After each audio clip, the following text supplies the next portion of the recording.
आत्मवंदन सभी को। मैं ऋतु रानीवाला योर सेल्फ मेडिटेशन ग्रुप में आप सभी लोगों का स्वागत करती हूँ। फ्रेंड्स, आज हमारा आत्मयोगी भवा का जो चैप्टर है उसका नाम है मांस पिंड को मंत्र पिंड बनाना है। हम सभी यहाँ पे आत्मयोगी भवा का स्वाध्याय करते हैं और जो आज का चैप्टर है वो हमारे साथ जो मीनू गोयनका जी है, जो मेरी बड़ी बहन है, वो आज का चैप्टर का स्वाध्याय कराएंगी। तो फ्रेंड्स, सभी लोग पहले हम स्वाध्याय करेंगे और उसके बाद हम 40 मिनट्स का ध्यान करेंगे। So over to you Meenu ji. Thank you so much कि आपने ये अटेम्प्ट लिया। थैंक यू ऋतु, मुझे फिर से स्वाध्याय करने का मौका दिया। तो सभी को आत्मवंदन। और आज पत्नी जी की आत्मयोगी भव का 28 दिसंबर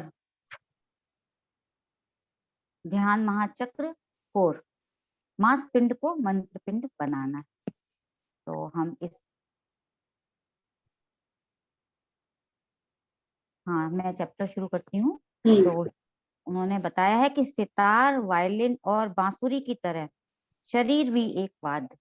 तो हम लोग सभी जानते हैं कि हम लोग जो म्यूजिक इंस्ट्रूमेंट होते हैं उनसे भी हमारे सुर निकलते हैं अगर हम उनको सही तरह से उपयोग करें। तो ऐसे ही हम अपने शरीर का अगर सही तरह से उपयोग करते हैं तो वो भी हमें सब कुछ सही बताता है। तो जैसे वाद्य सही न बजाने से संगीत में अस्वर आते हैं, उसी प्रकार शरीर का सही उपयोग न करने से शरीर रोगी हो जाता है। तो हम अगर सही शरीर का ध्यान नहीं रखेंगे, उसकी केयर नहीं करेंगे तो वो भी अस्वस्थ रहते हैं, हम रोगी हो जाते हैं और हमारे मतलब चक्रास डिस्टर्ब हो जाते हैं। पत्री जी ने तो कभी चक्रास की बातें नहीं की हैं, लेकिन उससे क्या होता है कि हम सही तरह से बोल नहीं पाते हैं, वाक शुद्धि हमारी अच्छी नहीं होती है। पत्री जी ने वाक शुद्धि के लिए कहा है। थोड़ा सा आप लाउड बोल सकते हैं, थोड़ा सा आवाज बढ़। अच्छा ठीक है, मैं लाउड बोलती हूँ। तो वाक शुद्धि, हमें अपनी वाक शुद्धि पे भी ध्यान देना चाहिए। तो जब हम अच्छा बोलते हैं तो हमारे स्वर भी अच्छे निकलते हैं। तो कहते हैं कि सबका शरीर एक जैसा है, लेकिन इस्तेमाल करने का तरीका सबका अलग अलग है। तो हम इस्तेमाल तो अलग अलग तरह से करते हैं, लेकिन सबका सिस्टम एक ही है। शरीर भी एक जैसा ही बना है, उसकी संरचना भी एक जैसी है। और शरीर केवल खाने पीने सोने के लिए नहीं है। पहले तो हम अभी तक तो यही कर रहे थे, खाना पीना सोना, एंजॉय करना लाइफ को।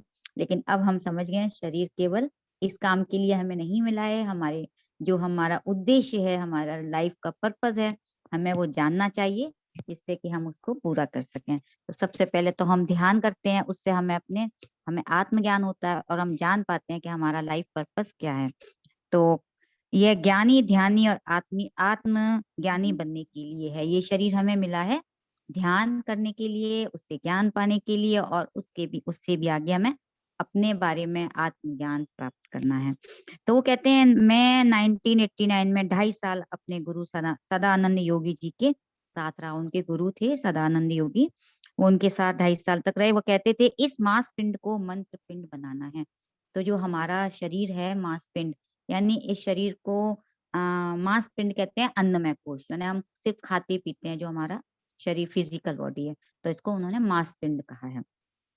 तो इसको हमें मंत्र पिंड बनाना है। मंत्र पिंड का मतलब आप समझ गए होंगे, जब हम श्वासों से जुड़ जाते हैं तो हमारा शरीर मंत्र पिंड हो जाता है, यानी हमारी एनर्जी बॉडी। तो हमारी जो एनर्जी बॉडी है, जब हम श्वासों से जुड़ते हैं, हमारे अंदर उसकी क्लींजिंग होने लगती है, तो उससे ही हमें धीरे धीरे अपना ज्ञान मिलता है। तो कहते हैं, गुरु जी ने कहा इस मांस पिंड को मंत्र पिंड बनाना है। उस समय सदानंद योगी जी की उम्र 100 साल से अधिक थी। उनके गुरु जी की उम्र 100 साल से ज्यादा थी। और वो कहते थे ध्यान साधना करने से यह शरीर मांस पिंड से ऊर्जा पिंड हो जाता है। तो हम जब श्वासों से जुड़ जाएंगे तो हमारे शरीर में ऊर्जा आएगी, तो हमारा शरीर एनर्जी बॉडी हो जाएगा। तो साधना और लक्ष्य होने से हम कुछ भी कर सकते हैं। और ये तो आप लोग भी जान रहे होंगे, जब से ध्यान में आए कि धीरे धीरे हम लोग, हमारे अंदर कितनी चीजें हम जानने लगते हैं। पहले से ही कई बार हमें पता भी चल जाता है क्या होने वाला है, इतना हमें इंट्यूशन भी होते हैं। किसी को जो पहले से इस तरह की बातें भी हम, जैसे सेशन में भी कई लोग इस तरह के बताते हैं, अरे मुझे तो पता था ये बोलने वाले हैं या ऐसा कुछ बताने वाले हैं, और हमें पहले ही पता चल जाता है। या किसी का कोई कॉल आने वाला होता है तो हमें समझ आया। तो बहुत सारी चीजें हमें पहले से छोटी छोटी चीजें जो शुरुआत की होती है या हमें अनुभव होने लगते हैं, तो इस तरह की चीजें हमें ध्यान करने के शुरुआत में पता चलती है। तो वो कहते हैं कि जहाँ चाह वहां राह, यानी हम जो चाहते हैं ध्यान करने से पा सकते हैं। ऐसी चाहत होनी चाहिए कि हम एक बुद्ध, महावीर और शंकर भगवान हैं।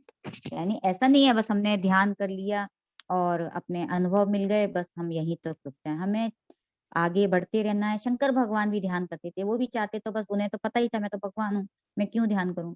नहीं, लेकिन फिर भी वो साधना करते रहते थे। क्यों? क्योंकि ध्यान करने से हमें हमारी ग्रोथ होती रहती है, हम आगे बढ़ते रहते हैं। तो हमें कहीं भी रुकना नहीं है, बस हमें ध्यान साधना करते रहना है। हमें भगवान जितने, उनके अंदर जितनी भी जिस तरह से भगवान के अंदर सारी शक्तियां हैं, वही शक्तियां हमारे अंदर भी हैं। तो हमें वह शक्तियों को जागृत करना है। तो हमारे शरीर और आत्मा में इतनी शक्ति और सामर्थ्य है कि हमारा लक्ष्य शुद्ध होना चाहिए। कहते हैं ना, अरे हम तो ध्यान करते हैं, वो कहते हैं हमें ये दिखता है, हमें वो, हम जैसा चाहे वैसा कैसे पाएंगे, हमें तो नहीं मिला। हमारा लक्ष्य सही होना चाहिए। जैसे आज मैंने कह दिया कि मुझे ये चाहिए, लेकिन मुझे यही नहीं पता मुझे कितना चाहिए, कब तक चाहिए। मुझे सही अपना लक्ष्य पता होना चाहिए। कहते हैं लोग, तो ज्यादातर कहते हैं कि मैनिफेस्ट करते हैं, मुझे इतने रुपए चाहिए। रुपए चाहिए किस काम के लिए चाहिए? आपका पर्पस सही होना चाहिए, तो वो आपको मिलेगा, सही सब कुछ मिलेगा। लेकिन हमें उसका सही लक्ष्य पता होना चाहिए। तो हमारा लक्ष्य शुद्ध होना चाहिए और हमें उसके लिए निरंतर अभ्यास करना चाहिए। हमें ध्यान करते रहना चाहिए और अपने लक्ष्य के लिए सही तरह से वो समझना चाहिए। जो लोग शरीर और आत्मा की शक्ति को जानकर उसका अच्छी तरह से उपयोग करते हैं, हमें इसकी अपनी शक्ति को सही तरह से समझना चाहिए, उसका कोई मिसयूज नहीं करना चाहिए। ये आप लोगों ने भी जाना होगा कि ध्यान करने से सिद्धियां प्राप्त हो जाती हैं। तो मैंने योगी कथामृत बुक में पढ़ा हुआ है कि जैसे जैसे हम ध्यान करते आते हैं, इतनी सिद्धियां हमारे अंदर जागृत होने लगती हैं। और कई संत होते हैं, वो चमत्कार करके दिखाते हैं उसमें। तो हमें इन सिद्धियों के पीछे नहीं भागना है। हमारी यात्रा बहुत लंबी है, हमें बहुत कुछ पाना है। तो हमें ये रास्ते में मिलते रहेंगे, तो हमें इनसे आगे भी जाना है। तो शक्तियों को जानकर उनका अच्छी तरह से उपयोग करना चाहिए और प्रकृति पुत्र बन जाते हैं। प्रकृति पुत्र का मतलब है, जैसे हम धीरे धीरे हमारे अंदर ध्यान किया हमने, उन्होंने प्रकृति पुत्र बताया था कि हम जैसे चाहेंगे अच्छे काम करेंगे, हमारा मन सात्विक हो जाएगा और उसके बाद हम निर्गुण हो जाएंगे। तो जैसे जैसे हम साधना करते जाएंगे, हम प्रकृति पुत्र बनते जाएंगे। प्रकृति पुत्र ही हमारा श्वास पुत्र होते हैं और वह पुरुषोत्तम हो जाते हैं। और यही उन्होंने कहा है कि हम जैसे जैसे अपना ध्यान साधना बढ़ाते जाएंगे, तो हम पुरुषोत्तम हो जाते हैं। पुरुषोत्तम का मतलब है कि हम निर्गुण हो जाते हैं, हमारी प्रकृति बिल्कुल भगवान जैसी हो जाती है। तो क्षीरयते इति शरीर, जो नष्ट होता है वह शरीर है। देहयते इति देह, जिसका दहन करते हैं वही देह। शरीर तो आया है, वो तो नष्ट होगा ही और इसका दहन भी करना है। तो शरीर जब मांस पिंड से मंत्र पिंड बन जाता है, हम ध्यान करते हैं और हमारा शरीर हमारे अंदर इतनी एनर्जी आती है कि उसका दहन नहीं होता। यानी हम अपने शरीर को त्यागते हैं तो बस वो एक शरीर है, हमारा इतना ऊर्जा हो जाती है हमारे अंदर कि हमें उस शरीर के प्रति इतना वो नहीं रहता है। कि जैसे उन्होंने बहुत अच्छा एक एग्जाम्पल दिया है सीता माता का, कि सीता माता अग्नि में जल गई थी क्योंकि उन्हें पता था कि वो मांस पिंड नहीं है, मंत्र पिंड है।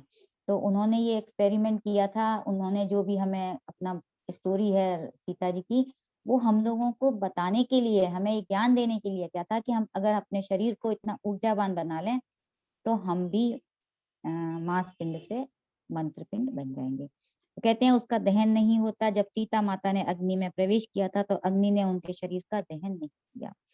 सीता माता का शरीर ऊर्जा पिंड था और श्री राम यह बात जानते थे कि सीता मांस पिंड नहीं मंत्र पिंड है। वो उनको जानते थे, लेकिन ये हमें साक्षात करने के लिए, हम जो मनुष्य हैं, हम इन चीजों को आसानी से मानते नहीं हैं। तो हमें भगवान किसी न किसी तरह से ये सब चीजें दिखाने के लिए बताते रहते हैं। कहानियों के जरिए हमें उन सब चीजों से ज्ञान मिलता है।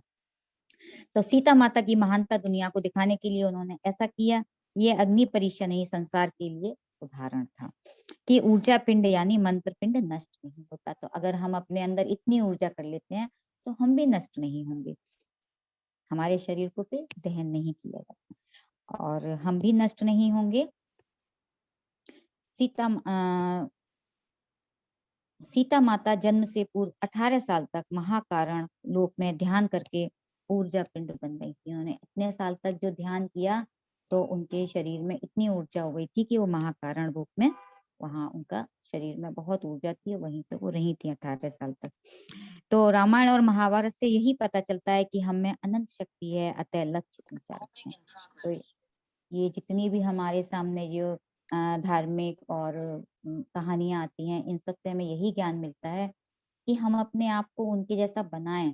हमें सिर्फ कहानियां बस किताब पढ़ने तक नहीं है, हमें बहुत सारी चीजें इनसे समझनी चाहिए और आगे बढ़ना चाहिए।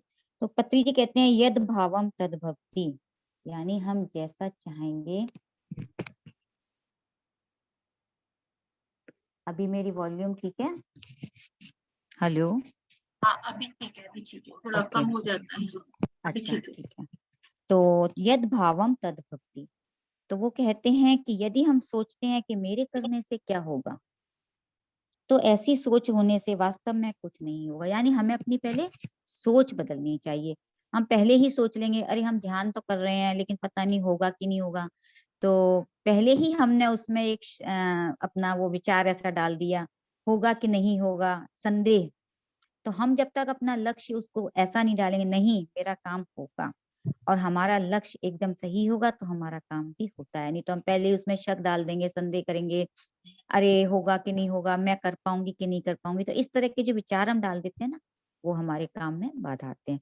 तो कहते हैं यद भावम तद भक्ति, यदि हम सोचते हैं मेरे करने से क्या होगा, तो ऐसी सोच होने से वास्तव में कुछ भी नहीं होगा। हमारे विचारों में स्पष्टता होनी चाहिए, हमको अपनी बात एकदम स्पष्ट बतानी चाहिए। 30 साल पहले अपने गुरु के पास में अकेला ही था, उनके गुरु थे सदानंद, वो अपने गुरु के साथ 30 साल तक रहे थे, 30 साल पहले थे, और वो अकेले थे जब। तो अभी मेरे साथ इतने मास्टर हैं। कहते हैं जब मैंने ये मिशन शुरू किया था PSSM का, तब मैं अकेला था, और उन्होंने सोच लिया था कि मुझे ये चमत्कारी सोच के साथ उन्होंने ये काम शुरू किया था कि मुझे ये करना है, और इसको इतना इतना पिरामिड को मुझे पिरामिड शुरू करना है। उन्होंने पिरामिड ध्यान बनाना है, जगत को शाकाहार जगत बनाना है और ध्यान जगत बनाना है। और उन्होंने ये एक चमत्कारी सोच जो रखी थी, उसका आज रिजल्ट सबके सामने है। वो कहते हैं ये मेरी चमत्कारी सोच का परिणाम है। तो 1990 में करनूल में पहला पिरामिड आया, और दूसरा पिरामिड आने में 6 साल लगे। समय लगा लेकिन आया, क्योंकि वो चमत्कारी सोच का रिजल्ट था। आता है रिजल्ट तो सामने आता है, लेकिन थोड़ा समय भी लग सकता है। तो 6 साल लगे। इसके बाद अनेक पिरामिड आए, और पूर्व जन्मों में हम सब ध्यान और शाकाहार का पालन करके अब पिरामिड युग स्थापित करने के लिए हम धरती पर आए हैं। कहते हैं कि हम पहले भी जन्मों में साथ साथ थे, इस पिरामिड जो युग में हम आए हैं, पहले भी हमने पूर्व जन्मों में भी हमने सबने साथ साथ ध्यान किया है और शाकाहार का पालन किया है। और हम धरती पर जो आए हैं 2070 तक, हम पूरे विश्व में पिरामिड हमारे आ जाएंगे। तो उनका ये भी अभी भी बाकी है कि 2070 तक उनको पूरी धरती को पिरामिड युग बनाना है। पिरामिड उनकी सब जगह पिरामिड होंगे। तो जैसे पहले जमाने में एक घर में एक टीवी होता था, ये तो हम लोग सभी देख ही चुके हैं कि पहले के जमाने में एक घर में एक टीवी होता था। जब रामायण शुरू हुआ था, तो मुझे भी याद है, मैं बहुत छोटी थी, तो पूरा मोहल्ला एक टीवी से पूरा मोहल्ला इकट्ठा हो जाया करता था।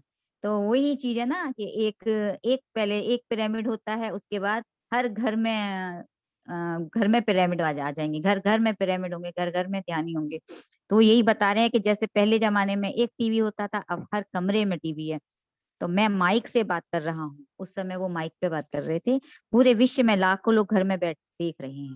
वो कह रहे हैं आज मैं माइक पे बता रहा हूँ तो पूरे घर में सभी लोग देख रहे हैं। और आज हमारे साथ भी यही हो रहा है ना, हम जूम पे, हमें नहीं पता था ना कोविड टाइम में ऐसा होगा।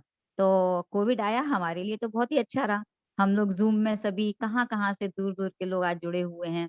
सभी हम पति सर का जो हमारा वो है कि ध्यान सिखाना है और स्वाध्याय करना है, तो हम सभी दूर दूर से जुड़े हुए हैं। तो कह रहे हैं मैं माइक में बात कर रहा हूँ और पूरा विश्व में लाखों लोग घर में बैठकर देख रहे हैं।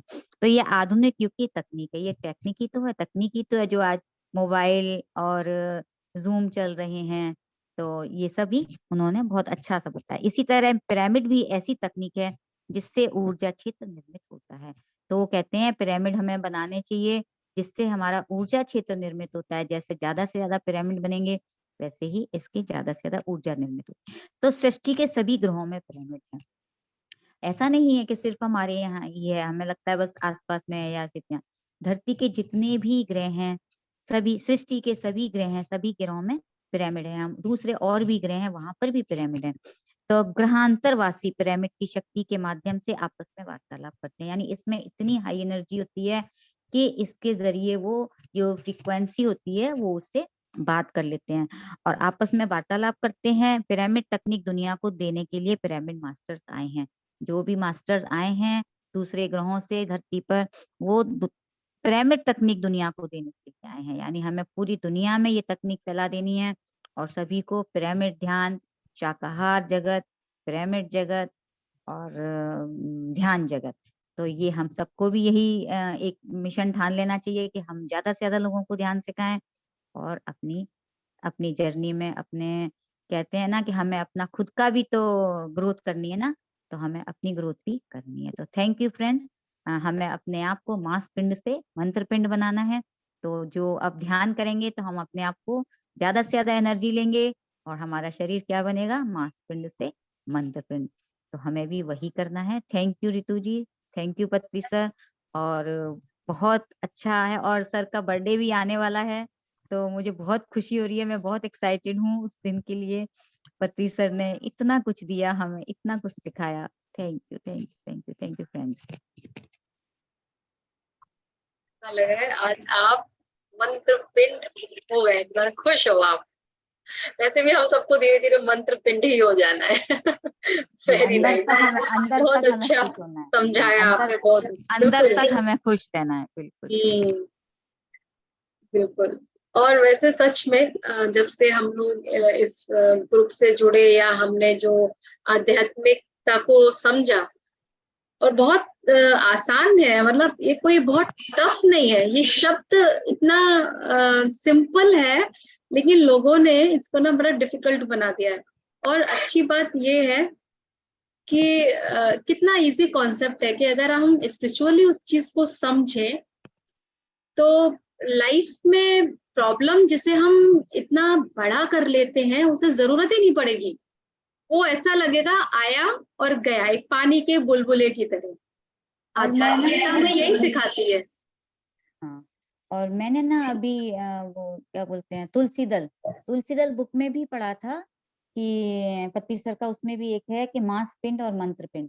तो उसमें उन्होंने बहुत सारी योगियों के नाम बताए हैं कि अलग अलग योगी भी हुए हैं, जैसे इसमें तो सीता माता थी और उसमें काफी लोगों का नाम दिया है कि अनेक योगी हुए हैं, सभी योगियों ने अपने आप को मांस पिंड को मंत्र पिंड बना लिया है। तो यानी जितने भी योगी हुए वो भी क्या हैं, वो भी तो मांस पिंड से मंत्र पिंड ही बने हैं।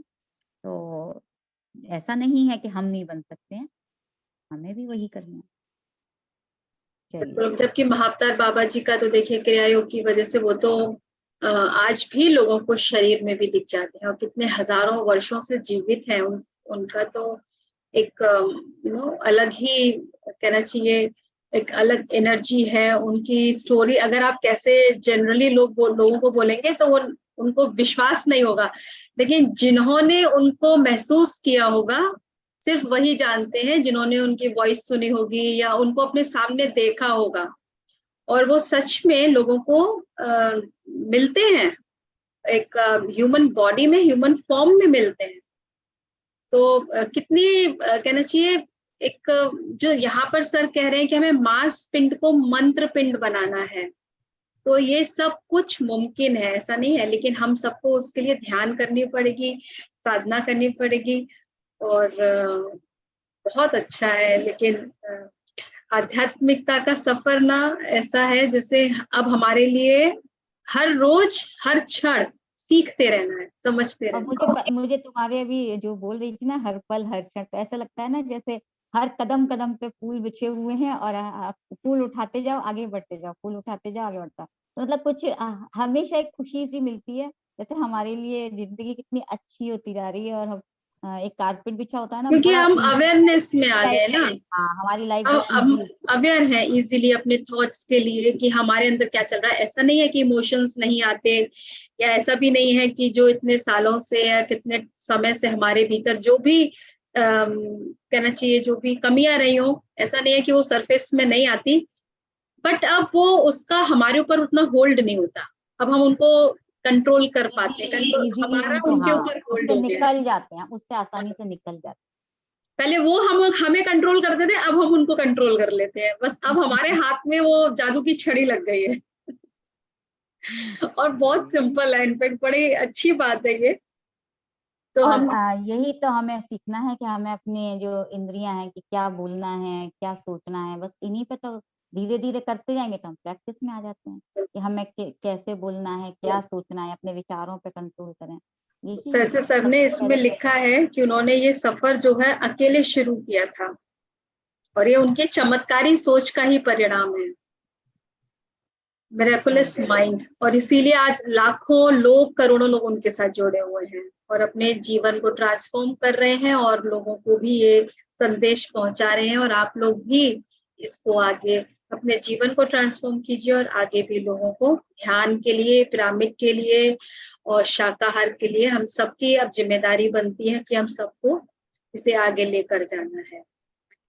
सो फ्रेंड्स, अगर आप लोग इस चैप्टर से रिलेटेड कुछ और शेयर करना चाहें तो मोस्ट वेलकम, और उसके बाद हम ध्यान के लिए आगे 40 मिनट्स का ध्यान करेंगे। तो अगर आप और कुछ शेयर करना चाहते हैं, किसी को कोई भी बात करना चाहे अपनी तरफ से।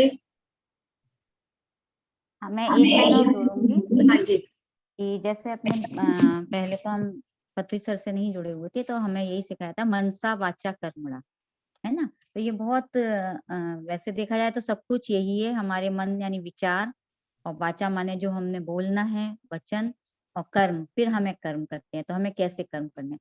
तो कहते हैं अगर हमने अपने मन और काम पे तो हम कंट्रोल करेंगे, पहले हम अपने अगर बोलने पे कंट्रोल कर लेना तो हमारे विचार और हमारे कर्म अपने आप कंट्रोल। तो पहला है हमारा हमें अपने बोलने पे कंट्रोल, वाक पे। तो ये मुझे बहुत शेयर करना था। थैंक। तो बोली पहले आती है या विचार पहले आते हैं? विचार पहले आते हैं, लेकिन अगर हम बोलने से पहले, मतलब विचार यानी भी हमें आते हैं, रुकना है, हमें रुकना है। हाँ राइट, विचार तो आते ही रहेंगे, लेकिन हमें विचारों को कंट्रोल करना ही तो सीखना है ना, हमें क्योंकि मुंह रुकना से है, बाहर निकालने के लिए वो तो हम हमारे क्विक जो रिएक्शन देते हैं, राइट। हमें रुकना है, एक क्षण रुकना है, उसके बाद बोलने से बोलना कहते हैं ना, अब चेतना से पहले भी हमें चैतन्य होना है, चैतन्य से पहले भी चैतन्य होना है, माने है। बोलने से पहले भी आप एक बार रुको, फिर सोचो, फिर कहो। बिल्कुल। चलिए, थैंक देखिए यू। सुमन जी रेडी हो गई हैं पिरामिड लगाकर। अब हम ध्यान की यात्रा के लिए आगे बढ़ेंगे फ्रेंड्स। तो सब लोग आप अनम्यूट। हाँ, कुछ कह रही हैं जी। हाँ बताइए, क्या कह रहे हैं आप?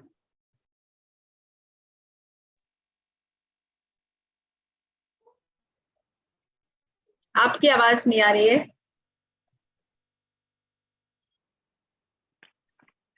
बोलने से पहले, अब आ रही है आवाज? हाँ अभी आ रही है आपकी आवाज। हाँ जी। बोलने से पहले सोचना जरूरी होता है। हाँ, 1 मिनट के लिए पहले सोचो फिर बोलो, फिर तो बोलिए। उसका असर ज्यादा होता है। तो हम्म। वो बात बोलो जो अपने दिल को सुनने में अच्छा लगे। हम्म, बिल्कुल ठीक अगर कहा हमें आपने। ही अच्छा नहीं लगे, हम दूसरों के लिए बोलेंगे तो उन्हें कैसे अच्छा लगे। बहुत बढ़िया, बहुत अच्छी बात कही आप, और यही सच है हाँ, कि जब आपको ही अच्छा नहीं लग रहा तो आप दूसरों को कैसे दे सकते हैं। कैसे दे सकते हैं। जो बिल्कुल हमें अच्छा लगे वही दूसरों को दो। बिल्कुल जो सही। हमें सबसे अच्छा लगे कि हमें बहुत अच्छा लग रहा है, तो वही सामने वाले को दो, ताकि सामने वाले को भी अच्छा लगेगा कि नहीं ये सही बात है अपने लिए। नहीं तो कोई मतलब व्यवहार नहीं करेगा, बात नहीं करेगा, कोई तरीके का आपसे मतलब ही नहीं रखेगा। हम्म, विचार में कुछ चेंज हो जाने पहले ही आदमी विचार भी, भाव भी और वचन भी, वचन भी सत्य भी होने चाहिए। तो कहना चाहिए सरल और सॉफ्ट भी होना चाहिए। जितने भी सरल होना चाहिए, जितने भी सरल होना चाहिए। हाँ हर सही बात को मानने में देर नहीं लगानी चाहिए कि सही है तो सही है। बिल्कुल। अरे अपनी गलती हो तो उसको मानो क्या नहीं हमारे साथ है। हाँ बिल्कुल ठीक कहा। इसलिए अगर अपना सही है, साफ है, सामने वाला अपने आप अपने को वैसा ही मिलेगा जैसा हम। हाँ बिल्कुल ठीक कहा आपने, आपको वही मिलेगा जैसे आप हैं। हाँ सत्य सत्य, बहुत बढ़िया, thank you so much, thank you. चलिए तो फ्रेंड्स, हम लोग ध्यान के लिए बैठेंगे। आप सुखासन में बैठना चाहें सुखासन में बैठेंगे, कुर्सी पर, सोफे पर, जहां भी आपको कंफर्टेबल हो, पैरों को लटका कर, पैरों को लंबा करके। लेकिन हम 3 लॉक पोस्चर में बैठेंगे, यानी कि अपने हाथों की उंगलियों को मिलाएंगे, पैरों को लॉक करेंगे और कोमलता के साथ अपनी दोनों आंखों को बंद कर लेंगे। जिन्होंने चश्मे लगा रखे हैं, चश्मे हटा दीजिएगा। पूरा ध्यान अपनी आती और जाती सांस पर, कोई सोच नहीं और कोई विचार नहीं। 40 मिनट्स का कॉन्टिन्यूअस आनापानासती ध्यान और म्यूजिक शेयर कर।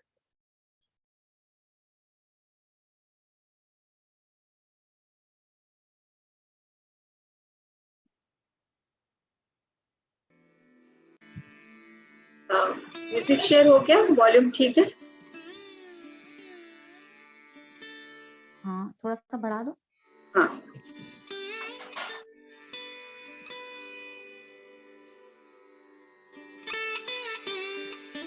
ठीक है।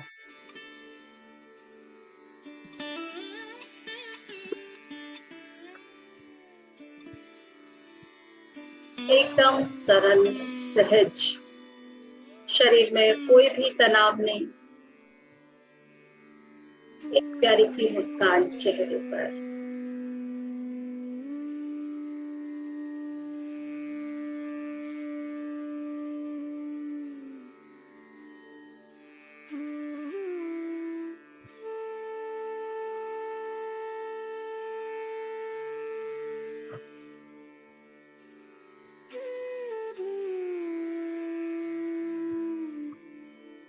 आज का ध्यान धर्मशील पितामह पत्नी की चेतना के साथ पिरामिड एनर्जीज के साथ जुड़ा।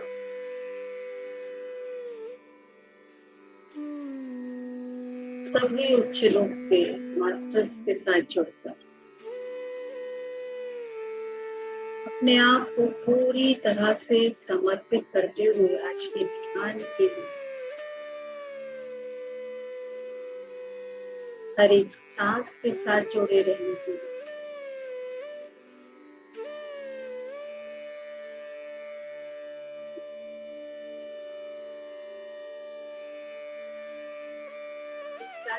अपने आप को अपने भीतर की गहराई में करते जाए।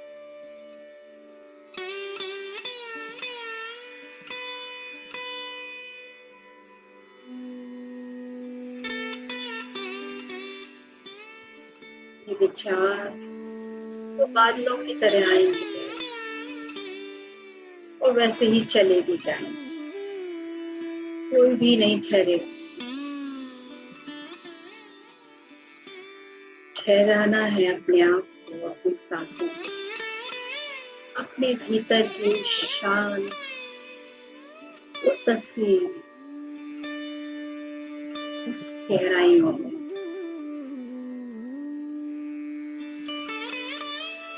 आपके साथ जुड़कर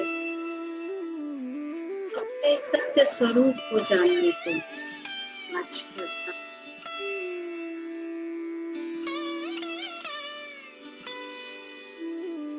मेरे द्वारा मेरे लिए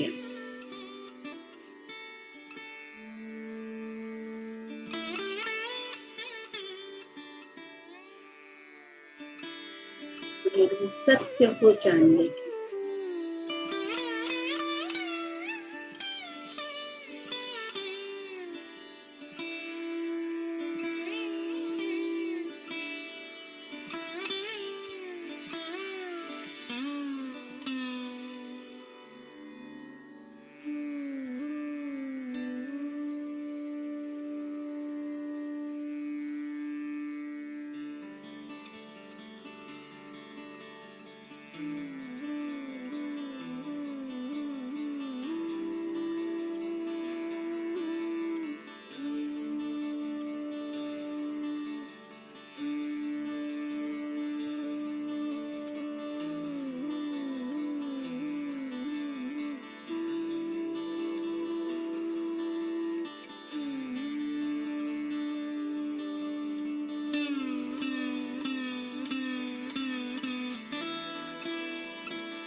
आंखें आराम होगी। पूरा ध्यान अपनी आती और जाती सांस।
Last 30 seconds.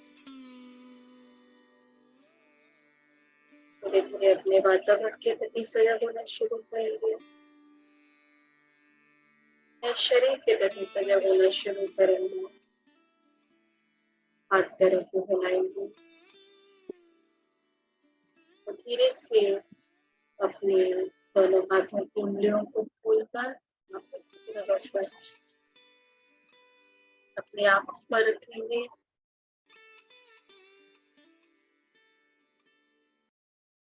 10, 9, 8, 7, 6, 5, 4, 3, 2, 1, 0।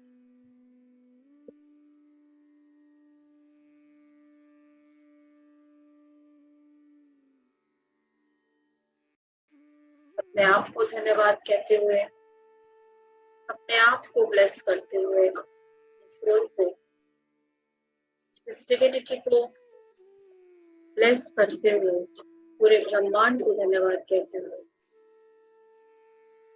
आप आंखें खोल सकते हैं friends.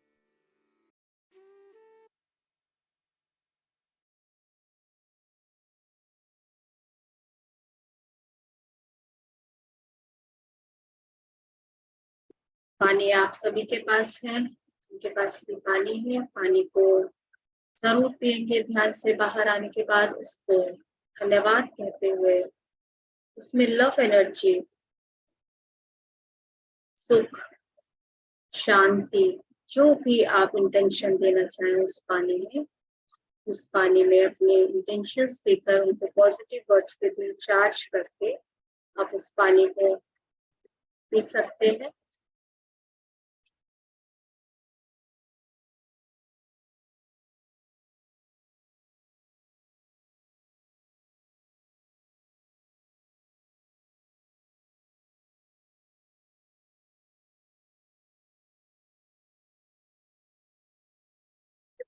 Thank you so much आज के ध्यान में बने रहने के लिए। और डीप मेडिटेशन हुआ मेरा, मैं भी बहुत डीप चली गई थी, तो बाद में 5 मिनट पहले ही ध्यान आया। और अगर आप लोगों की कोई शेयरिंग है तो जरूर शेयर कीजिएगा, कैसा रहा आपका अनुभव। आज ध्यान का अपना कोई अनुभव साझा करना चाहे तो जरूर।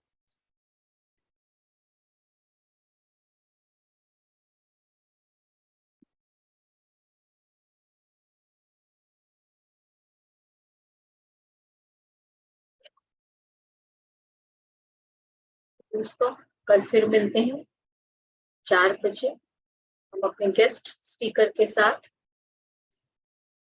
ध्यान करेंगे, उनके साथ ज्ञान लेंगे।